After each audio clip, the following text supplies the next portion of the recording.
So, gue berkenalan sama dia, gue mau bisnis sama dia.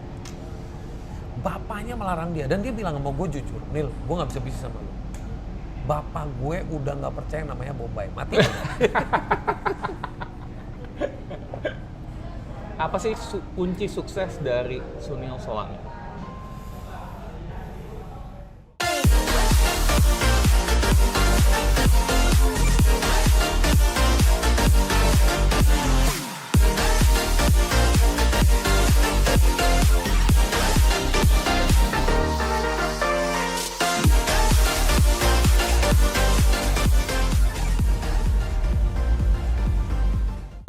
Nah, lu sendiri kalau gue lihat dari hidup lu itu lu fleksibel banget ya bro ya.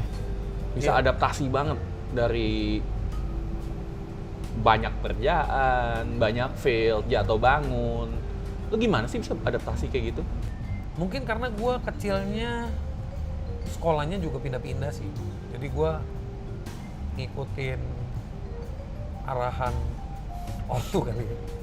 Jadi dulu gue lahir di Madiun, terus gue di sekolah di Jakarta, terus gue di sekolah di India, terus gue balik lagi ke Madiun. Berarti kan dari Indian community to Indian nation, ya kan, nation Indian. Balik jebret langsung Madiun, which is Javanese nation. Terus balik lagi Jakarta, masuk ke SMP yang Indonesian lagi, yang isinya Chinese people juga. Terus balik lagi ke Gandhi School, which is gue SMA di sana.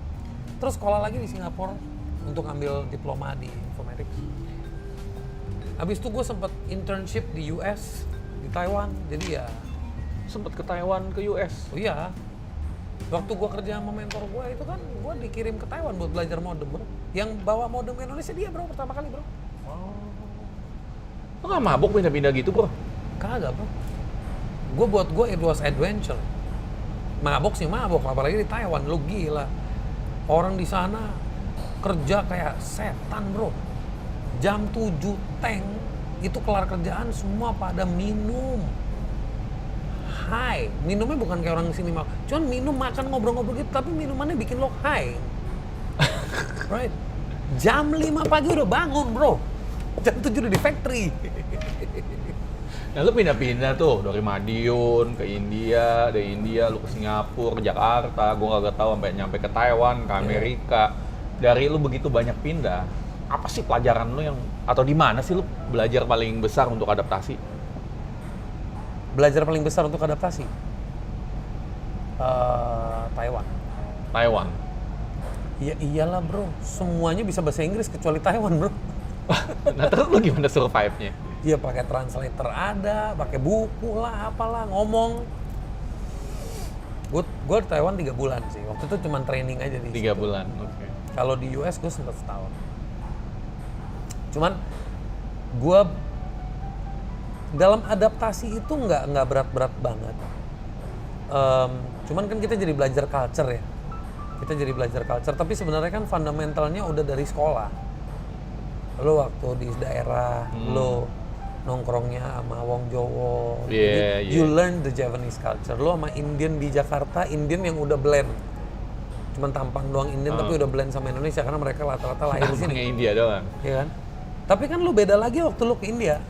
Itu kan culture-nya lain lagi di situ. Jadi walaupun India sama India, tapi beda ya? Beda, karena di sini kan lu udah ke-blend. Yang di sini kan tipenya melayani, soft.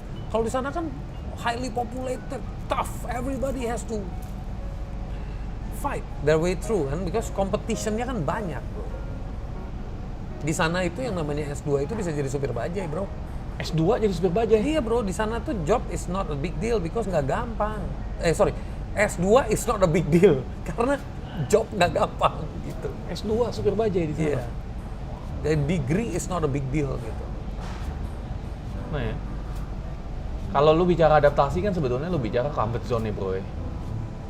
Dan orang tuh banyak banget tuh bilang aduh untuk keluar dari comfort zone itu susah banget.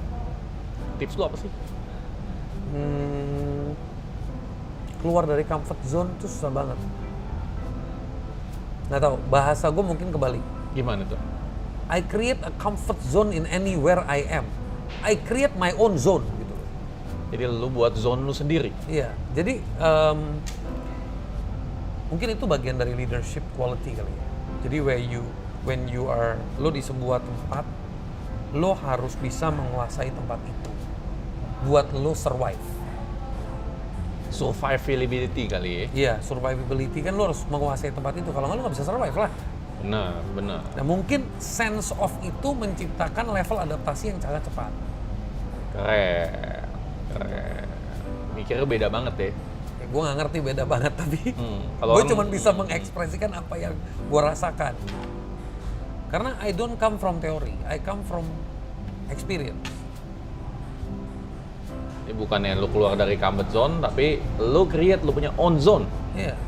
Jadi ya, susah kalau orang bilang pernah nggak sih lo Nil? Lo sempet tadi ngomong soal kata diskriminasi. Gue mau ceritain lo ada satu kasus lucu, dia baru ingat. Jadi gue pernah kenalan sama temen gue.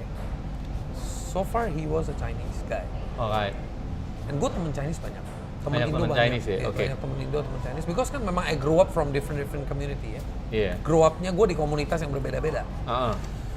So, gue berkenalan sama dia, gue mau bisnis sama dia. Bapaknya melarang dia, dan dia bilang sama gue jujur, Nil, gue gak bisa bisnis sama lu. Bapak gue udah gak percaya namanya Bombay, mati. Diskriminasi banget gak percaya lu Bombay. Oke. Buat bapak gue semua Bombay, misalnya bajingan, misalnya. Oke. Terus Dan lu dikatain bajingan? enggak, ini gue cuma lagi bilang, gue justru ngomong sama dia, buat bapak lo mungkin semua Bombay, gue bilang gini, bukan berarti dia ketipu sama satu Bombay, semua Bombay bajingan. Oke. Sebaliknya bukan berarti kalau gue ditipu sama one Chinese guy, berarti semua Chinese kurang ajar. Nggak mungkin. Benar. Tapi kembali lagi, itu cara manusia yang berpikir. Oke. Kalau bokapnya mungkin trauma kan kita nggak tahu Pak. Benar. Dan bokapnya dia kan umurnya jauh di atas dia dong. Iya. Lu ngerubah bokap sama ngerubah diri lu. Jadi gue bilang gini, alhamdulillah puji Tuhan lu ngomong sama gue ini, karena ini adalah sebuah statement yang lu ketulusan lu sebagai sahabat gue bilang. Karena buat berteman sama dia, kalau lu lagi nonton ini lu tahu lu siapa. Gue sampai harus ikut sebuah MLM untuk kenalan sama dia. Jadi demi berkenalan sama dia, gue harus ikut sebuah MLM untuk mendekatkan diri sama dia. Karena orangnya reserve tapi baik banget. Dan akhirnya dia membuka diri dan bilang, Nil, alasannya gue nggak bisa support lo karena bokap gue. Gue seneng banget sih waktu dia ngomong gitu. Tersinggung sedikit tapi seneng juga. Kenapa seneng? Karena gue bilang, at least lu jangan ngikutin jalurnya bokap lo. Bokap lo nggak bisa lo rubah, tapi lu bisa kasih kesempatan gue berkenalan sama dia untuk memberikan dia kasih untuk merubah mindset dia. Dan lu ikut MLM supaya ketemu bokapnya? Iya, bukan ketemu bokap ya, ketemu dia. Ketemu dia? Iya, jadi istilahnya untuk mendekatkan diri sama dia, gue harus masuk dalam sebuah tongkrongan dia gitu, ngerti nggak lo? Karena dia supplier besar. One of the biggest. Jadi demi kenalan sama dia, lu sampai bisa beradaptasi sampai kayak gitu ya? Oh, sampai sebegitunya. Tapi lu mau tahu karunia Tuhan nggak? Nah, boleh. Gimana tuh? Jadi pada saat lu dihadapin dalam sebuah situasi seperti itu, sebelum lu keluarin yang namanya rasa benci, kan orang bisa tersinggung lo dengar kata-kata itu. Ya iya. Enak aja lu pikir, istilahnya gitu. Gue malah ketawa-ketawa, gue bilang gini. Gue bilang ini adalah sesuatu yang terjadi dalam day to day kita. Tahu apa yang terjadi? Saking gue seriously, tulus, gue pengen berkenalan sama bokapnya penolakan banget, total bro. Tugas gue mencoba. Jika baik, syukur dia berubah, syukur dia welcome, syukur enggak ya rapopo. Coba mentok bro. Mentok sama dia? Mentok. Berarti anggap lo adalah sahabat gue, bokap lo yang nggak mau berbisnis, nggak mau lo berbisnis sama gue karena dia nggak mau urusan sama Bombay. Tapi akhirnya lo karena persahabatan kita, ya udah deh lo nggak usah sama bokap gue, lo bukain gue channel suppliernya bokap lo. Wah, keren. Terus lu get that trust itu dari mana, bro? Gue nggak tahu bro, ketulusan bro. Bahasa yang gue bisa jawab sekarang tulus. I was sincere to him. I was sincerely friendship. Jadi lu bilang, udah gua kenalin lu ke salah satu supplier bokap. Dibawa lu ke supplier bokap? Kagak, cuma dikasih phone number aja, nih orangnya, that's it. Berarti gua harus ketemu lagi, berkenalan lagi sama orang itu. Dan itu juga miracle bro, gua datang, gua ketemu, gua bilang gua lagi ada project, gua baru ketemu lu pertama kali. Gue perlu barangnya mahal banget. Tapi gue ada project yang gue harus goalin. Gue harus bawa sampel. Gue bilang, can you trust me with your sample? Dia bilang, yes. Mahal tuh produk? Mahal, barangnya sekitar 100 jutaan. Sampelnya aja lo. Dan lu dikasih dipegang? Bawa ke location, gue harus demo. Dan lu nggak pernah kenal tuh orang? Baru ketemu sekali. Dan kebetulan locationnya nggak jauh dari rumah gue. Nah, gimana? Gue datang aja, gue datang, gue itu? bilang gue nama gue ini, gue berbisnis ini, gue ada project ini, gue lagi mau golin tapi persyaratannya gue harus bawa sampel, gue harus demoin di sana. Lu mau, lu bawa orang lu ikut sama gue, kita ke sana.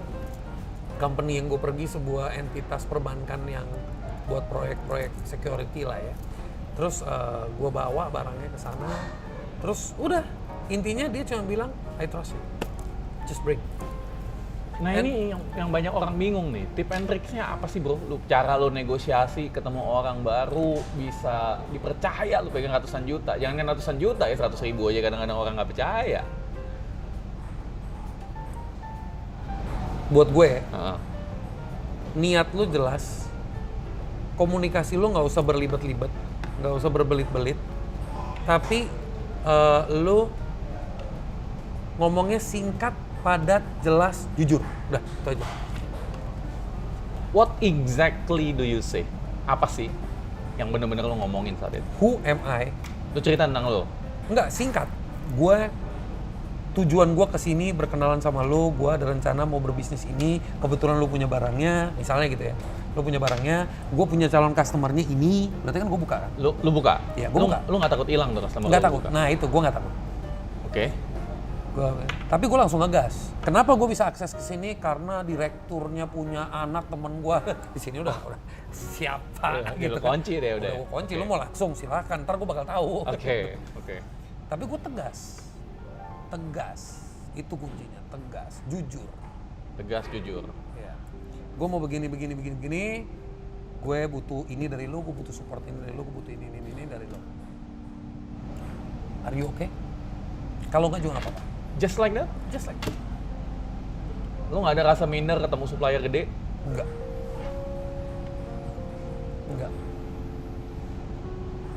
Karena gue pernah baca buku. Namanya, I tell you, I have a lot of friends. Salah satunya buku kan. The Aladdin Factor. Faktor Aladdin. Iya, The Aladdin Factor. Ya, jadi kembali ke tadi, apa yang membuat lo kok nggak ada ragu, nggak ada rasa takut? Iya. Very good, karena gue dulu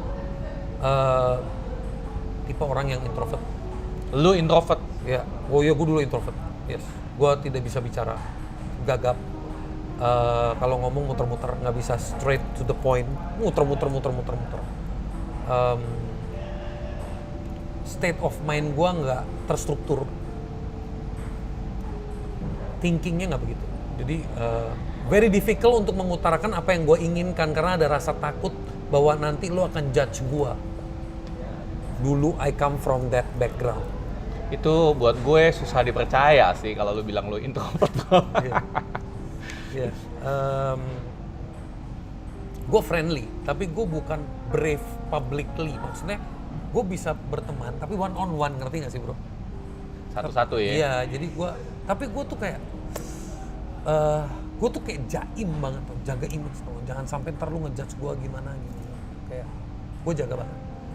Karena gue come from a background yang mungkin psikologi karena dulu dianggap nobody. Jadi kayak begitu lo dapet validasi itu lo nggak mau jatuh lagi ke zona itu, mungkin ya. Ini sambil ngomong sama lo gue juga lagi, iya jangan-jangan. Kadang-kadang gue tuh nggak plan kan kayak begini nih. Gue jadi kayak lo kayak membuat gue reverse my memory and feel what I went through gitu. Kadang-kadang gue konten-konten kayak begini tuh kadang-kadang suka gue nonton sendiri tuh. Jadi kayak thank you juga sih kalau lo ngebuat gue reverse gitu, karena while talking kayak begini tuh sebenarnya whether you like it, lo lagi membuat gue lebih tajam lagi, membuat gue lebih humble lagi, lebih grounded lagi, mengingatkan gue, Nil, lo dulu pernah begini lo, gitu. Jadi kayak, makasih by the way. So, di situ gue baca itu buku. Ya, nggak dininai, gue juga punya beberapa teman-teman yang sempet datang atau bisa dibilang kiriman Tuhan atau apa, yang datang kalau misalnya ngobrol-ngobrol, coba deh bro, lu baca buku ini gitu misalnya. Tapi orang hilang abis itu gitu, jadi kayak cuma sekelibat gitu. Tapi gue orangnya, like I said, gue bukan tipe yang validator, gue bukan tipe yang mikir, gue langsung, oh ya, beli, baca, gitu langsung. Itulah gue. Jadi di buku itu ada satu cerita. Apa tuh judul bukunya, Bro? The Aladdin Factor. The Aladdin Factor. Di buku itu ada satu cerita. Itu buku keren. Tapi ada satu cerita. Jadi gini, yang paling orang butuh nyali itu menjadi sales, bro. Jadi karena sales. penolakan tingkat dewa, bro. Jadi, sorry, I have to tell the audience. The best skill for training is sales skill. Kalau lu bisa ngelewatin ribuan rejection dan lu tegar, lu pemenang. Itu message dari gua. Nah, Jadi dia ngomong nih, satu orang salesman, dia datang nih mau nawarin sebuah produk ke sebuah company. Sekretarinya bilang bosnya lagi sibuk. Bosnya datang hari pertama, hari kedua, hari ketiga selalu ditolak, bench. Whereas dia ini pekerja keras, yang lain dapat appointment via koneksi, via ini pekerja keras, bro. Nah, dia pekerja keras, dia juga punya etik kan, bro. benar. Betul nggak? Benar. Tapi at some point manusia itu dihadapkan dalam sebuah situasi di mana etik is number 2, brave is number 1. Etik Dobrak. number 2, brave is number 1. Iya. Dobrak dulu, baru ngomongin etik. Tapi dalam konteks yang baik, gitu kan. Misalnya, ya udah, pokoknya ini orang mau masuk. Akhirnya one day dia mikir, gua pergi ke gedung A, kantornya di lantai 38. Gua naik, gua masuk, dia mikir, kalau gua dobrak tuh ruangan bosnya, segila-gilanya gue bakal dilempar ke lift lagi kan. Nggak mungkin gue dilempar ke bawah, ke lantai bawah kan. Maksudnya nggak bakal dilempar di atas, di luar building. Pembunuhan, bro, itu. Iya. Oke. Jadi worst case scenario, where will I fall? Lu bakal dilempar balik ke lift. Simpelnya itu doang. Benar, benar. I'm ready. Anyway, gue di sini. Dari kemarin gue di sini. Gue nongkrong di sini. Gue suruh tunggu juga di sini. Udah sekali-sekali gue dobrak. So, dia dobrak. Dia bilang, I need your 2 minutes. Di buku itu. Dia melakukan presentasi. Akhirnya bilang, sometimes dalam hidup itu to get what you want, itu lu harus berani melewati boundary yang ngeblok lu gitu. Dan ini gue ngomong bukan di kepala lu aja, tapi di luar lu. Jadi, udah lu nggak usah kayak begini ribet. Udah lu nggak usah. Bayangin kita hidup itu kata-kata kayak gitu tuh sering didengerin. Bener, bener. Ngapain sih lu? Udah yang pasti-pasti aja. Ngapain sih lu? Gue nggak bilang lu harus nekat, tapi kalau lu udah di sininya udah, that's the one, that's the goal. No matter what, I'm gonna reach it. Nah, lo hajar. Hajar. Because boundary akan datang, blocks akan banyak. Nah, abis baca buku itu tuh, Aladdin Factor. What did I do? Yes. Lu ngapain, bro? Yeah, that was a story when I was. Aladdin Factor was a book that I read waktu gue lagi mau look for a job in a bank. Bro, I am not a banker. Bener. Lu nggak ngerti bank ya? Yeah. And I had to look a job in a bank, so I just went to the owner's office, barge in, Serius lo ke bank? Iya, gue ke bank ya. Lo ketemu ininya? Iya, owner. Pemilik bank? Iya. Atau branch manager? Pemilik bank.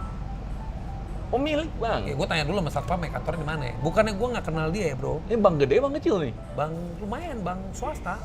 Gitu. Dia nggak punya, dia bukan bank sekelas BCA, bukan Pak. Oke. Cuman lumayan lah, bank yang cabangnya ada kurang lebih 50 cabang gimana menurut lo? Masih ada nggak sekarang? Masih, tapi udah ganti nama. Oke. Nggak boleh disebut namanya nih? Namanya Bank Swadesi. Oke. Lumayan gede sih, lumayan gede. Oke. Sekarang namanya Bank of India. Now. Ada di Kelapa Gading. Lu dobrak tuh yang punya bank ini. Ya nggak gue dobrak, maksudnya dobrak di sini adalah gue ketok pintu langsung masuk, tapi gue pakai cara yang smart. Gimana tuh, bro? Kan di buku diajarin dia ngedobrak kalau gue langsung bilang sama sekreterinya, I want to meet Uncle so and so. Nama ownernya gue udah tahu. Gila nomor 20 kan saat itu kan? Iya, jadi gue udah tahu. Cuman gue bilang sama sekreterinya, I want to meet Uncle so and so. Pas sekreterinya buka pintu, mau ngomong, gue langsung jawab masuk. Uncle. Lu siapa ya, dia pasti pikir kan? Oke. Lu kemana nih kenal ya kan? Kalau lu misalnya lu Kristen, lu pergi ke gereja, kan di situ ada bos-bos, ada karyawan, bener nggak? Bener. Ya kan?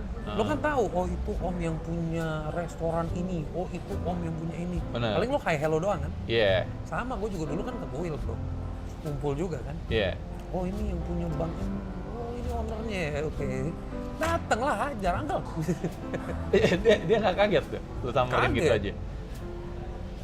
Cuman dia udah dalam konteks yang oke, I bilang I just need 5 minutes. Sorry. No, didn't make appointment and anything. I'm very sorry. Di office-nya langsung. Langsung. Lu samperin. Gokil, bro. Jadi, Uncle, I want to look for a job. I udah 2 tahun gini-gini di IT, di komputer gini-gini. I'm looking for a chance to grow. Gitu. If there is an opening, I want to learn banking. Gue cerita, I want to be a businessman. That's why I want to learn banking. Lu ngomong langsung sama dia? Ngomong. So if you can give me a chance, I'll be happy. Tapi di sini gue udah tahu worst case scenario, get out, don't see me again, udah siap lah kita mental, bos. Bukan berarti tiap kali kita ketok pintu orang harus dengerin kita. Bener. Siapa lu? Kan begitu. Ya gue juga dalam posisi yang, ya gue juga tahu sih gue nobody. Tapi nggak ada salahnya gue nyoba. Ya kan? Palingan nggak dianggap. Terus? Ya udah. 3 days later my uncle call me, dia phone uncle gue. Oh dia tau, dia call uncle. Oke. Itu ponakan lu kemarin ke kantor. Ya uncle gue akhirnya jadi edifier juga kan. Itu beneran dia lagi cari job gini. Uncle gue tambahin, uncle gue phone gue, lu kenapa nggak bilang gue? Maksudnya uncle gue, lu kan bisa bilang gue via gue bisa ngomong. Bener. Orang dewasa ke dewasa. Iya. Gue bilang enggak, gue mau coba sendiri. Sebenarnya kan gue mau praktekin yang ada di buku, karena gaya gue praktek bos. Lu pernah ditolak gak sih, Bu? Pakai gaya lu? Jarang gue ditolak, jarang. Tapi penolakan paling pahit gitu yang lu pernah alamin apa? Ya itu yang gue bilang sama lo, yang gue cari job-job ditolak-tolak ini waktu gue difitnah itu. Sisanya kalau kesininya story-nya beda. Kalau kesininya itu gue ngelihat kebalik. Banyak orang tidak berani menolak secara langsung, tapi banyak orang mau deketin gue. Mungkin ini bahasanya sombong, tapi bukan niat sombong. Karena tahu si Sunil ini banyak know-how, banyak ideas. Gue bisa dapat banyak dari dia, tapi nggak ada sense of gimana menghargai gue, waktu gue. Dan karena gue juga orangnya kebaikan sih, jadi I keep giving. Cuman now I see who I give. Worth that. If he is just another vampire yang sucker, ya gue kasih kulitnya aja lah gitu. Nah, lo sempat cerita tentang faith di videonya Christina. So how do you keep the faith? Okay, when you keep falling and you grow, faith lu grow nggak? Pas lu jatuh dan lu grow, faith lu grow nggak? Oke. You fall down once, you rise up again, then you fall down again, then you rise up again, then you fall down again, then you rise up again. And every time you rise up, your level is better, bukan worse. By the way, berapa kali sih lu jatuh and rise up again? More than 5 times. Maybe less than 12 times, but more than 5 times. I don't. Ya, harusnya grow ya. But how about the first one? Kan lu belum pernah ngalamin. How do you keep the faith in the first one? Kalau lu mungkin lu udah 5 kali, 6 kali, orang Beda ya bro, oke lah. beda bro. Yang gua hampir breakdown itu kan justru udah sekali, 2 kali, 3 kali, yang keempat kali, misalnya yang berapa kali itu yang I got di fitnah itu loh. Aduh itu sih parah bro, itu berat bro. Beratnya lu ibaratnya udah biasa. Anjir, itu makin berat. Aduh mati, itu yang terberat. Tapi yang lu bilang pertama kali justru yang pertama kali malah nggak ada apa-apanya karena lu masih semangat. Oke. Yang bikin lu capek kalau udah berkali-kali bro. Bisa. Kalau bener. pertama kali tuh bukan orang jiper. Pertama kali many people make mistake, they will rise up. Pertanyaannya yang ke-7 kali lu bisa rise up nggak? Gitu loh. Itu benar. Yang ke-10 kali lu bisa rise up nggak? Yang ke-12 kali lu bisa rise up? Yang ke-20 kali lu bisa rise up nggak? Itu faith. How do you keep the faith? Lu doa kek, atau lu bersyukur, atau lu gimana? Gue pastinya doa. Gue manusia bro, gue ada vulnerable-nya. Ada rasa marah, ada rasa depres, ada rasa down kalau gagal. Cuman bagusnya gue itu mungkin udah dibentuk dari cerita-cerita yang ibu gue share sama gue itu. Jadi hidup itu jangan melulu kita selalu melihat apa yang terjadi sama kita. Tapi bisa juga apa yang kita lakukan untuk membuat kita aja begitu. Apakah lu orangnya nggak mau ribet? Lu belajar cuman 1-2 bab, terus lu menganggap diri lu tahu, lu langsung praktek, padahal lu butuh proses untuk memahami sebuah metodologi, sebuah ilmu. Misalnya, itu salah satu cara untuk gua kayak gue kurang mateng nih, gue sotoy nih bagian ini, ngerti nggak lo? Ya udah, it's okay, it's my learning time. Karena kita harus consoling ke diri kita. Kita nggak bisa keep blaming kita juga. Kita cukup merealize, okay, I went wrong, time for me to learn. Don't repeat the same mistake. But also don't be too creative to make many mistakes, istilahnya gitu. That's my message. You keep making mistakes is good, but don't be too creative that you enjoy making mistakes. At some point, lu realize ya, gue praktek meditasi dan sebagainya itu baru maybe 10 years, 7-8 years maybe. But before that, it was all your I don't know, I have this power yang gue nggak tahu dari mana. Even when my girlfriend left me, orang tuh depres, mati, putus cinta, bisa gila, mabok, party. Gue kagak bro, gue waktu putus sama dia gue langsung gini, 6 months dalam hati gue, 6 months you will come back to me regretfully. Wow. Push, and bener bro, exactly 6 months sisternya girlfriend gue phone. Kita lagi datang ke Jakarta, main ke rumah gue, kasih kode-kode mau balik. Nggak gue anggap, karena pas gue lagi jatuh lo nggak ada. Cepet kan bro, set naik lagi, sampai dianggap 6 months. 6 months.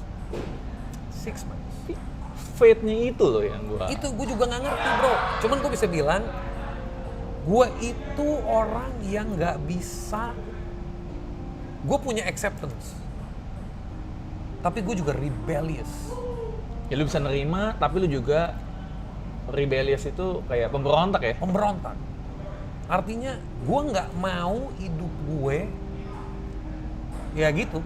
Ya pada umumnya kalau orang down, tepar, mampus, gue nggak mau begitu. Nah itu udah mungkin udah ke-style kali ya. Jadi begitu ada challenge, lu kegampar nih, secara alami lu digampar. Tetap. Gitu. Ya jawaban gue, I'm gonna lay low for a while. Time to run again gitu.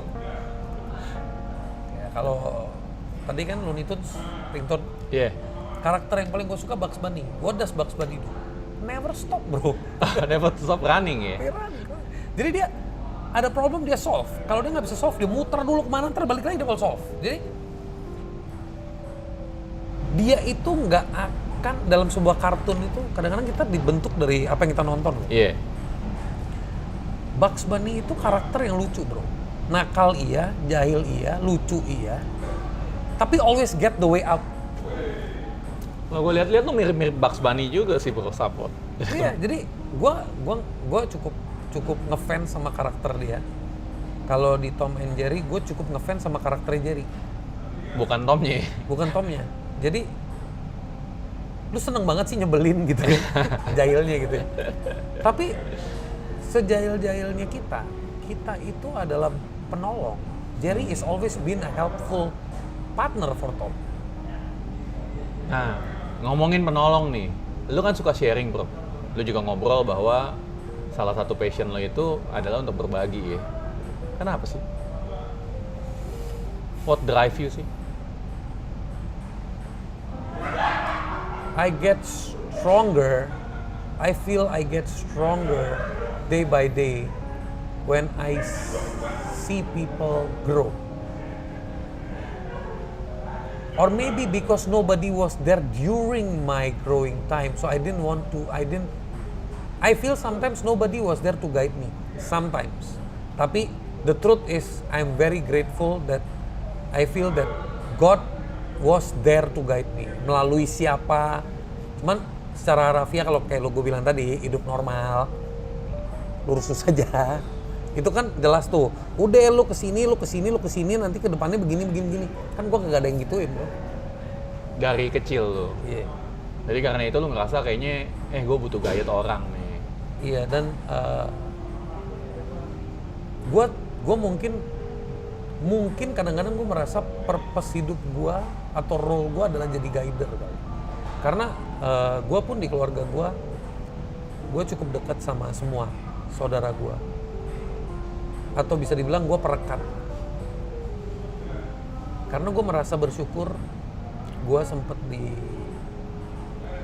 diasuh sama uncle-uncle gue. Jadi gue ada rasa kayak punya rasa tanggung jawab.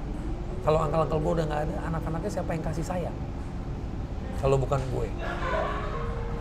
Pertanyaannya, why should it be my responsibility? Bener. It's my choice. It's my sense of awareness that your father took care of me, whether it was 2 weeks or 2 months. I don't care. But ngejagain anak orang dan nyayangin anak orang seperti anak lu, anak yang nakal, oh man, Nggak gampang ya. Nggak gampang. maksudnya ya bisa aja kan kalau gue bilang ngapain sih lu taruh anak lu ke rumah gue, ribet anak lu, bisa nggak? Bisa banget. Tapi enggak. Zaman sekarang ada orang kayak begitu? Nggak ada. Susah. Susah sih. Karena kita udah terbiasa dengan I like you, I follow you, I don't like you, I unfollow you. Simple. Jadi gue dari background seperti itu gue merasa kayak there are things that is very important to me and I will hold on till I die. Kalau lu harus sebut satu kunci sukses dari lu, apa sih? Apa sih kunci sukses dari Sunil Solangi?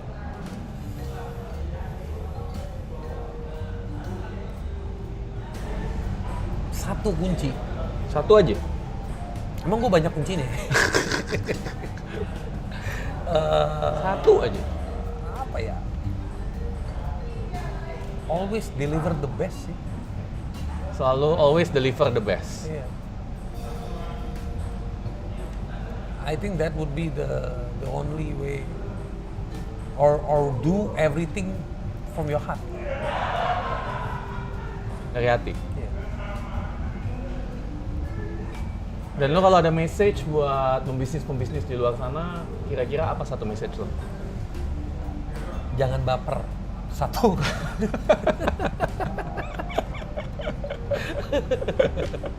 itu Bisnis itu profit and loss, bukan passion and love. Okay. So, love the profit, accept the loss. accept the loss. Accept the loss. Jangan baper ya. Jangan baper. Nah kalau buat pembisnis di luar sana yang kira-kira pengen nyari lo nih bro, itu di mana nih? Ya bisa IG gue, IG lo ya? Neil Tolani. Nitolani, Yeah. oke. Atau bisa kontak coach. Coach is also my coach, so Thank you. bisa kontak beliau, and then gue banyak belajar dari postingan dia juga. Kita jarang ngopi tapi vibration works, and banyak sih pesan-pesan lu yang kadang-kadang nampol gue sih bro, kadang-kadang anjing ini bagus juga nih. Kemarin gue lagi mikirin jawabannya dapet nih gitu, jadi kayak gitu ya. Ya intinya I think the more people share,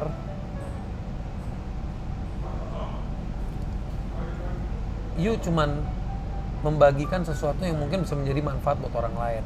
Tapi kalau lu ngarepin lu share untuk cari panggung atau creating fame udah nggak ada value sekarang. Anyone can be famous. Jadi very easy. Beda sama dulu. Dulu you gotta really achieve something and then you are recognized or highly connected.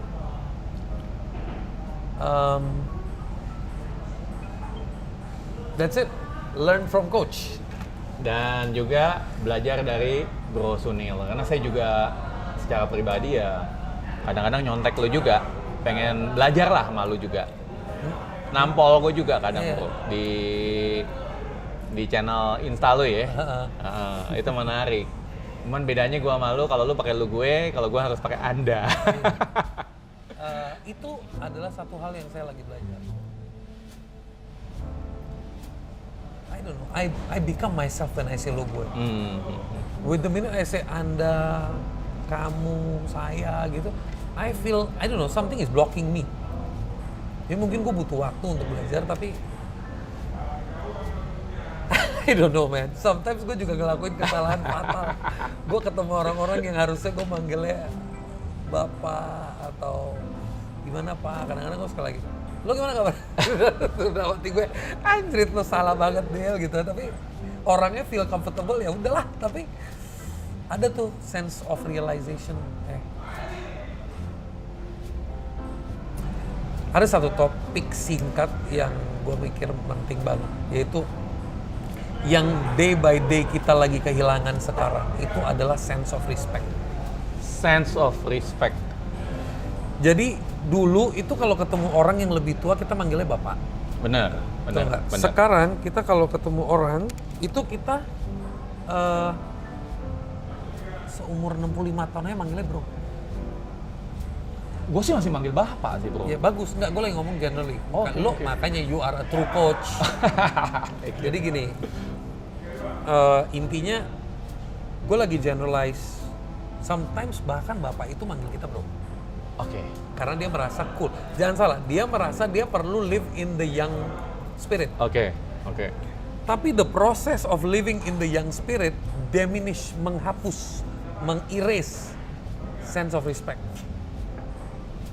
And when that sense of respect is erased, then you don't value one another. Then you don't look up one another. Lu nggak ngelihat lagi dia adalah sosok yang memiliki wisdom. Dia adalah sosok yang memiliki sebuah pengalaman hidup yang sangat berharga. Lu cuma ngejudge dia hari ini dia tajir atau dia gembel. That's it. Dan itu menurut gua adalah kesalahan fatal, dan itu akan merusak makin ke depan generation yang nggak punya yang namanya compassion. Compassion. Kesadaran bahwa kita harus mengasihi one another. Kita harus mengasihi itu datangnya dari respect sih. Mengasihi itu datangnya dari respect. Iya. It's okay. Kadang-kadang kita banyak justifikasi, gue pun salah. Kadang-kadang gue bilang, orang sana bilang nggak ngerasa gue, dia nggak menghina gue, emang enggak orang gue dengan cinta ngomongnya. Tapi sebenarnya secara tutur bahasa salah. Gitu. Gue jarang bener sih denger seorang pembisnis ngomong bicara tentang mengasihi. Di mana di sini kan biasanya zaman dog eat dog. Betul. Lu mau dog eat dog atau lu mau dog eat bones? That's a hard question. Iya kan? Kalau gua prefer the actual way of having a life of a dog is to eat bones and meat. Bukan dog eat dog again. If possible, the dog become united. Kerjasama ya. Yes. Because dog eat dog doesn't help. Doesn't help. Humanity, kemanusiaan, is not help. You are just helping your pocket. Nggak apa-apa, lo kaya. Pertanyaannya begitu lo kaya, lo kena kanker, lo mati juga kan bro? Mati juga, bener. Bener. Gue sih paling gampang nyokap gue sampai hari ini selalu mengingatkan gue 3 hal. Sampai detik ini loh, sampai gue umur sekarang. Value your time, value your money, and and remember death. Remember that.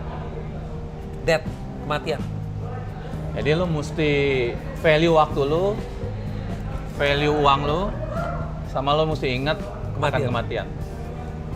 Bete gue tiap hari, nggak ada fail deh. Tiap hari. Iya, Sampai sekarang. sampai hari. Dia WA apa dia telepon? WA. Selalu. Kadang pagi, kadang siang, kadang malam. Hal pokoknya. yang sama. Iya. Gue tanya, kan gue udah value time. Well, manusia bisa kepleset. I have to remind you. Gila, malu disiplin banget ya. Well, I don't spend a lot of money to buy branded stuff. I am very careful in spending. I still have to remind you.